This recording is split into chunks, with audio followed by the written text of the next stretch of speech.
আগামী ২৬ ডিসেম্বর পর্দা উঠবে বিপিএল এর এবারের আসরের, যেখানে টুর্নামেন্টের উদ্বোধনী ম্যাচেই মাঠে নামবে সিলেট টাইটান্স। আসুন আজকের এই ভিডিওতে জেনে নেই এবারের বিপিএল এ সিলেট টাইটান্সের গ্রুপ পর্বের সবগুলো ম্যাচের সময়সূচি। গ্রুপ পর্বে নিজেদের প্রথম ম্যাচে আগামী ২৬ ডিসেম্বর দুপুর ২টায় রাজশাহী ওয়ারিয়র্সের বিপক্ষে মাঠে নামবে সিলেট টাইটান্স।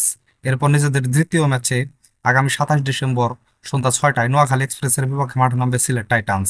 এরপর নিজেদের তৃতীয় ম্যাচে আগামী ৩০ ডিসেম্বর দুপুর ১টায় চট্টগ্রাম রয়্যালসের বিপক্ষে মাঠে নামবে সিলেট টাইটান্স।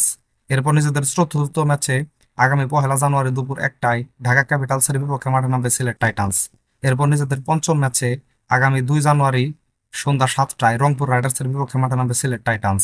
এরপর নিজেদের ষষ্ঠ ম্যাচে আগামী ৬ জানুয়ারি দুপুর ১টায় নোয়াখালী এক্সপ্রেসের বিপক্ষে মাঠে নামবে সিলেট টাইটান্স।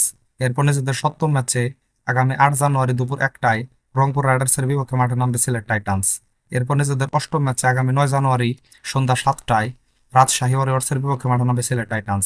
এরপর নিজেদের নবম ম্যাচে আগামী ১৫ জানুয়ারি সন্ধ্যা ৬টায় চট্টগ্রাম রয়্যালসের বিপক্ষে মাঠে নামবে সিলেট টাইটান্স। এরপর নিজেদের দশম ম্যাচে আগামী ১৬ জানুয়ারি সন্ধ্যা ৭টায় ঢাকা ক্যাপিটালসের বিপক্ষে মাঠে নামবে সিলেট টাইটান্স। এছাড়া টুর্নামেন্টের কোয়ালিফাই রাউন্ড ও ফাইনাল ম্যাচ অনুষ্ঠিত হবে আগামী ১৯ জানুয়ারি থেকে ২৩ জানুয়ারি পর্যন্ত। তো বন্ধুরা, ভিডিওটা ভালো লাগলে একটা লাইক দিন। সাথে ক্রিকেট ও ফুটবলের নতুন নতুন আপডেট পেতে এখনই আমার চ্যানেলটাকে সাবস্ক্রাইব করে দিন। সকলকে ধন্যবাদ।